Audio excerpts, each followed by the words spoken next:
Hello, everybody. Sorry I was gone for so long. I had some issues happen in my real life that kind of prevented me from doing so. I'll explain that all in my next non-You Are Bella installment because I don't want it kind of choking up everything.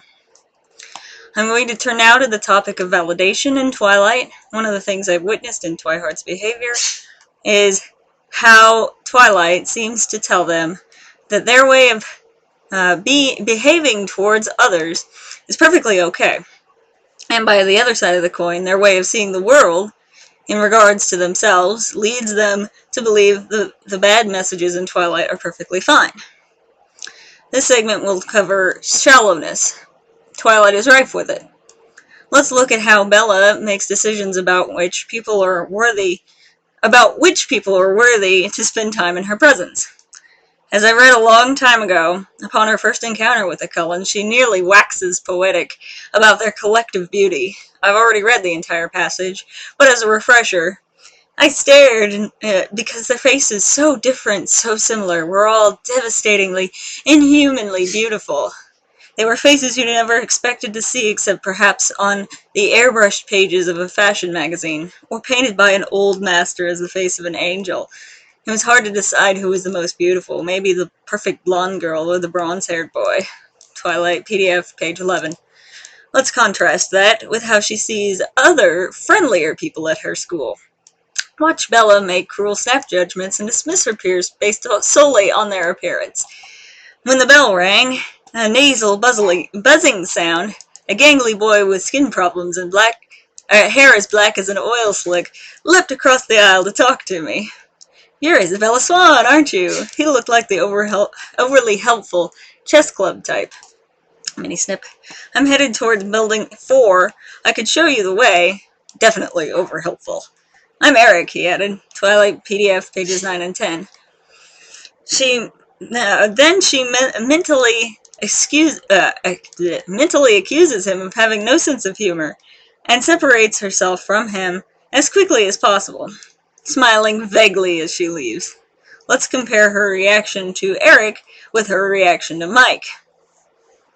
"Aren't you Isabella Swan?" a male voice asked. I looked up to see a cute, baby-faced boy, his pale blonde hair carefully gelled into orderly spikes, smiling at me in a friendly way. He obviously didn't think I smelled bad. "Bella," I corrected him, with a smile. "I'm Mike. Hi, Mike." Uh-oh, hold on. Okay, sorry about that. Now I have no idea where I am. Oh yes, we were talking about the incessantly tedious, boring dialogue. I'm Mike. Hi, Mike!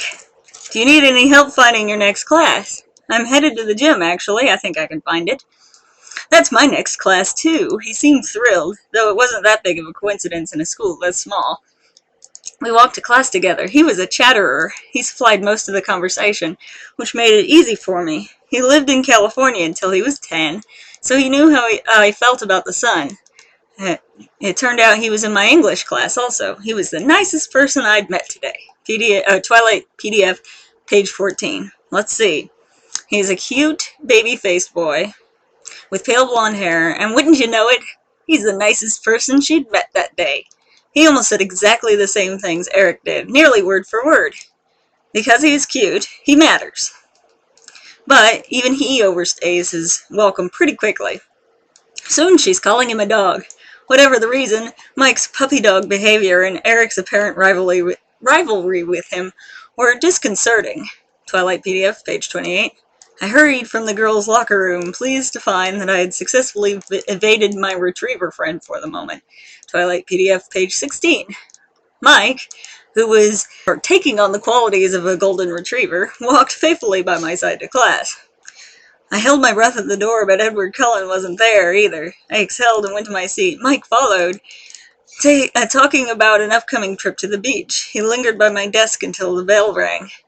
Then he smiled at me wistfully and went to sit by a girl with braces and a bad perm. It looked like I was going to have to do something about Mike. And it wouldn't be easy in a town like this, where everyone lived on top of everyone else. Diplomacy was essential. I had never been enormously tactful. I had no practice dealing with overly friendly boys. Twilight PDF, page 16. Examining this last one a little closer, you can see how nasty she sounds when describing poor half-dimensional space filler characters. A girl with braces and a bad perm. Was that really even necessary? Ugh, Meyer Bella. Just ugh. Here's Jessica, Bella's rainy day friend. She has big 80s hair, and Bella is decidedly unimpressed. One girl sat next to me in both trig and Spanish, and she walked with me to the cafeteria for lunch. She was tiny, several inches shorter than my 5 feet 4 inches, but her wildly curly dark hair made up a lot of the difference between our heights. I couldn't remember her name, so I smiled and nodded as she prattled about teachers and classes. I didn't try to keep up. Twilight PDF, pages 10 and 11. And finally, the bitch queen, Lauren. I intercepted a few unfriendly glances from Lauren during lunch, which I didn't understand until we were all walking out of the room together. I was right behind her, just a foot from her slick silver blonde hair, and she was evidently unaware of that. I don't know why Bella, she sneered my name, doesn't just sit with the Cullens from now on. I heard her muttering to Mike. I'd never noticed what an unpleasant nasal voice she had, and I was surprised by the malice in it. Twilight PDF, page 59.